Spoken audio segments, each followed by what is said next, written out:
नमस्कार दोस्तों, मैं सतीश कुमार वर्मा आज आपको कंबाइन हार्वेस्टर की वर्किंग कैसे करती है कंबाइन हार्वेस्टर उसकी जानकारी दूंगा। तो कंबाइन हार्वेस्टर अकेला काम नहीं करती है, यूनिटों में काम करती है। इसमें 5 यूनिट होती है। सबसे पहला यूनिट होती है कटरवार यूनिट, दूसरा यूनिट होती है आपकी फीडिंग यूनिट, तीसरी यूनिट होती है थ्रेसिंग यूनिट, चौथा होता है सेपरेट और क्लीनिंग यूनिट और पाँचवा होता है स्टोरेज यूनिट। ये सारे चीज़ मिलकर ही हमारा क्या होता है कंबाइन हार्वेस्टर काम करता है। मतलब किसी फसल को क्या करेगा, ये काट के सबसे पहले काटेगा, काटे के बाद उसको घिसेगा, गहाई करेगा, गहाई करने के बाद उसको सेपरेट करेगा, क्लीन करेगा, क्लीन करने के बाद आखिरी स्टेज में उसको क्या करेगा, स्टोरेज करेगा। ये सारा काम क्या करता है कंबाइन हार्वेस्टर करता है। तो कंबाइन हार्वेस्टर में कहाँ से कटाई होती है, कहाँ फीडिंग होती है, कहाँ थ्रेसिंग होती है, कहाँ सेपरेट क्लीनिंग होती है और कहाँ स्टोरेज होता है, वो चीज़ें मैं आपको यहाँ पर बताता हूँ। तो सबसे पहले क्या होता है, जब खड़ी फसल या आड़ी फसल को काटी जाती है तो कटरवार को जब चलाया जाता है तो ये कहलाती है रील। रील क्या करेगी, खड़ी फसल को पकड़ के ऐसे खड़ी फसल को पीछे की तरफ धकाएगी चलते हुए। जब चलते हुए धकाएगी तो ये जो टाइम्स होती है ये क्रॉप को अंदर की तरफ धकेलेगी। जब अंदर की तरफ धकेला जाता है तो यहाँ पीछे लगी हुई है नाइफ, कटरवार। कटरवार का स्टोक ज़्यादा होने के कारण कटरवार क्या करेगा, उसको काट देगा। कटिंग होने के बाद कटरवार के अंदर जाता है बर्म तक। बर्म क्या करता है, जो भी क्रॉप गिरी होगी वो क्रॉप को दोनों साइड से, आइए बताता हूँ। कटरवार क्या करेगा, उस फीडिंग को जो कर रहा है, जो क्रॉप है उस क्रॉप को पूरा सेंटराइज करेगा, दोनों साइड से कलेक्ट करके, कलेक्ट का काम करेगा, नीचे नहीं करने देगा, कलेक्ट करके सेंटर में लेके आएगा। अब सेंटर में बर्म में लगे हुए हैं स्पाइक, ये स्पाइक यहाँ से रोटेट होंगे तो स्पाइक के थ्रू जाएगा ये हमारी फीडर यूनिट में। फीडर यूनिट में हमारी क्या होती है, जो क्रॉप कटी हुई है वो अंदर की तरफ जाना शुरू हो जाती है। जब अंदर की तरफ जाती है तो सबसे पहले जाती है स्टोन ट्रे में। स्टोन ट्रे में इसलिए जाती है कि कोई पत्थर वत्थर तो नहीं है, पत्थर होगा तो स्टोन ट्रे में रुक जाएगा। स्टोन ट्रे के जस्ट पीछे लगी होती है थ्रेसिंग ड्रम, आइए दिखाता हूँ। फीडिंग यूनिट से हमारी जो क्रॉप होती है वो आती है थ्रेसिंग यूनिट में। तो थ्रेसिंग यूनिट के नीचे लगा हुआ है कॉनकेव, कॉनकेव के ऊपर लगा हुआ है थ्रेसिंग ड्रम। ये कॉनकेव है और कॉनकेव के ऊपर लगा हुआ है थ्रेसिंग ड्रम। ये रोटेट जब होती है और जब कॉनकेव होता है, इन दोनों के बीच में जब क्रॉप आएगी तो क्रॉप क्या होगी, गहाई होगी उसकी, ऐसे करके उसको गहा दिया जाएगा। गहाने के बाद क्या होगा, भूसा अलग हो जाएगा और भूसा अलग होने के साथ जो अनाज होगा वो अनाज नीचे स्टेप पैड पे गिरता है। ये वाला कहता है स्टेप पैड। स्टेप पैड की मूवमेंट ऐसी रहती है, रेसिप्रोकेटिंग मूवमेंट कंटिन्यू चलता रहता है और ये रोटरी मूवमेंट है। इसी के जस्ट ऊपर लगी हुई है गाइड ड्रम।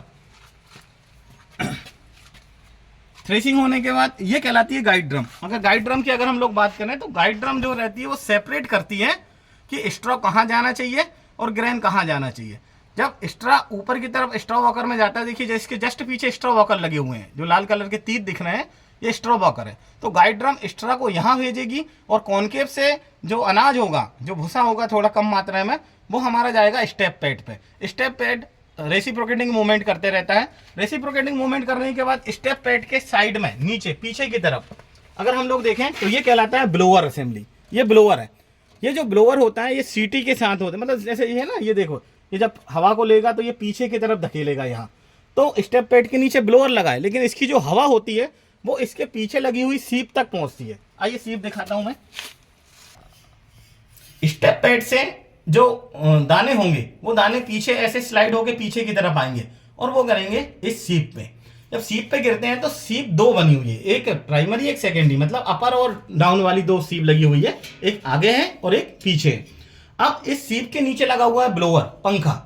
तो पंखा क्या करता है, जब हवा को फेंकता है तो ग्रेन क्या होता है, जो भारी ग्रेन होता है वो नीचे की तरफ पहले गिरता है और सेकेंड में क्या होता है, जो हल्का ग्रेन होगा वो पीछे की तरफ आके गिरेगा और यहाँ से एक्स्ट्रा बाहर की तरफ निकलना रहेगा जो गहाई के दौरान हुआ हो। और जो मोटा वाला होगा वो हमारा एक्स्ट्रा वॉकर से निकलेगा। वो हमारा किससे निकलेगा, एक्स्ट्रा वॉकर से।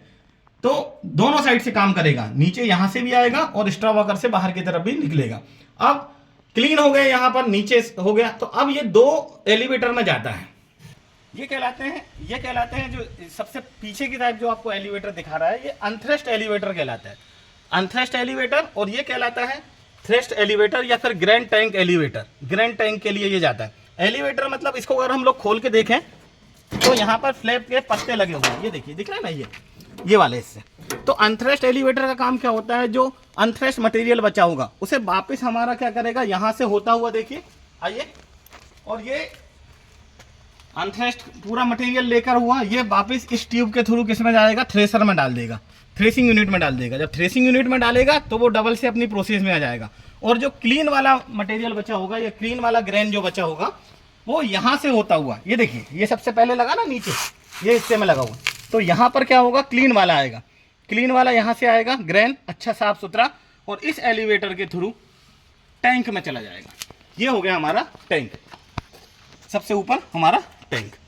तो इस तरह ये प्रोसेस चलती रहती है, टैंक तक पहुंच गया। अब टैंक में पहुंचने के बाद वह पहुंच जाता है हमारा, आइए सेपरेटिंग हो गई, क्लीनिंग हो गई, अब आती है स्टोरेज में। तो स्टोरेज में क्या होता है, जो हमारा ग्रैंड टैंक एलिवेटर है उससे क्या होगा, ये ग्रैंड टैंक एलिवेटर से ग्रैंड यहाँ आएगा और यहाँ स्टोरेज यूनिट में होता रहेगा, मतलब टैंक में गिरता रहेगा। अब जब टैंक में पूरा भरा जाएगा तो फिर हमें उसे डिस्चार्ज एलिवेटर तक लेके जाना है। तो डिस्चार्ज एलिवेटर ग्रैंड हमारा ये है, ये डिस्चार्ज ग्रैंड एलिवेटर है। जैसे ही ऑपरेटर ऑपरेट करेगा तो पूरा का पूरा ग्रैंड बाहर की तरफ निकल जाएगा।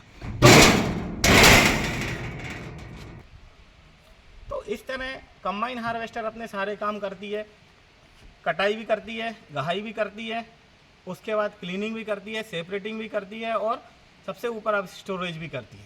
तो ये हो गई हमारी कंबाइन हार्वेस्टर की वर्किंग। ठीक है दोस्तों, मेरे द्वारा दी गई जानकारी आपको कैसी लगी कृपया कमेंट्स बॉक्स में लिखकर बताएं। जय हिंद, जय भारत, जय श्री राम।